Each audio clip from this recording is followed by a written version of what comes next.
This is my anthology. I know, shameless plug. I have a couple copies, so if anybody wants to see them later, let me know. My project for the MFA is a culinary memoir. So I am a caterer by trade sometimes. So I'm working on a culinary memoir telling the story of my grandmother, who's half white, from Britain and Ghana, and cooking with her and the house help, and growing up in that culture where we were sort of separated from society because of skin color. So the memoir goes through my growing up with my grandma in that culture. But this is an essay that got published in this anthology in August, and I feel like this essay works for where we are right now in this country because of immigration. So that's why I'm choosing to read this tonight. It's called Life in the Land of Opportunity.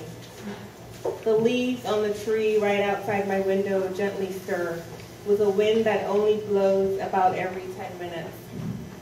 The air is hot and sticky and humid. The leaves rustle and move, yet no breeze enters my room to ease the stifling heat. The neighbor's air conditioning units kick on, drown out the sing-song voice of the man who is having a highly animated conversation next door. As I gaze out and take in my surroundings, I realize how this crowded apartment complex reminds me of the Korle-Bu flats back in Ghana, which house civil servants who work for the government hospital.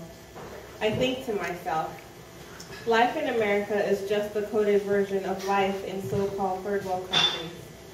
True, the thickness of the coding makes it easy to dismiss this theory. People work so hard all day only to retire to this in the evening. For the amount of money people pay for a place here, they could be living in a 5-bedroom ranch in some developing country, free from all the stresses of life. Sure, some of the finer amenities of life might be missing, but these could be minor, considering the amount of space and peace of mind one can enjoy. So what makes my life different from that of an average Jane living in a developing country? Maybe the constant running water here.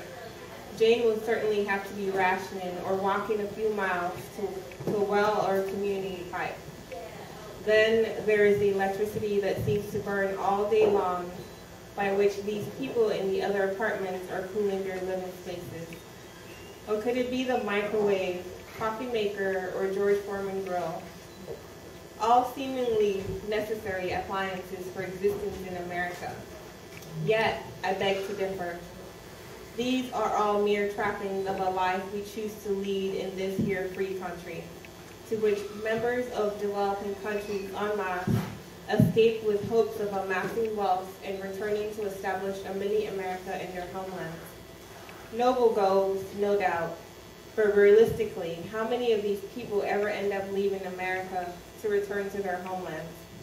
How many actually achieve that goal of returning home to recreate better versions of the lives they had here in America? Very few.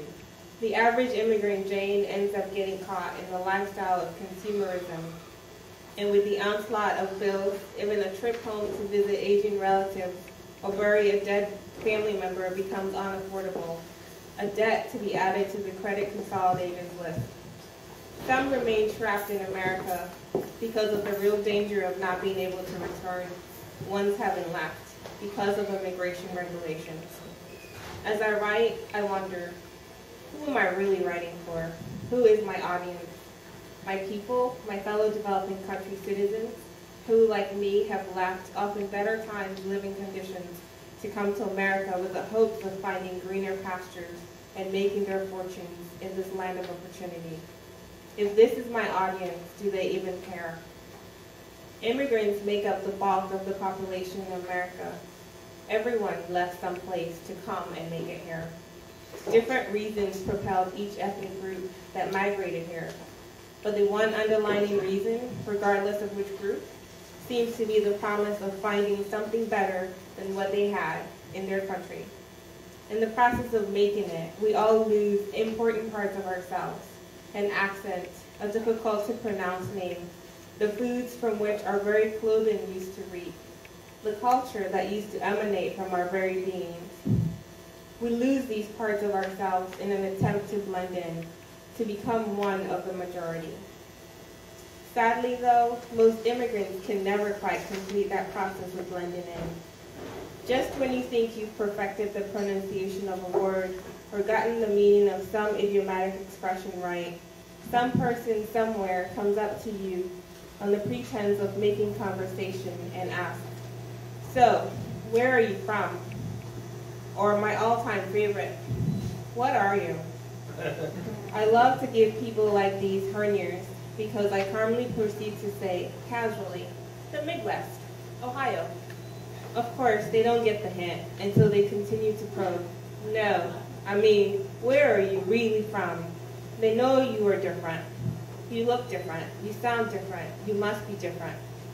That's when I kick myself for ever leaving my country where I was not different to seek greener pastures.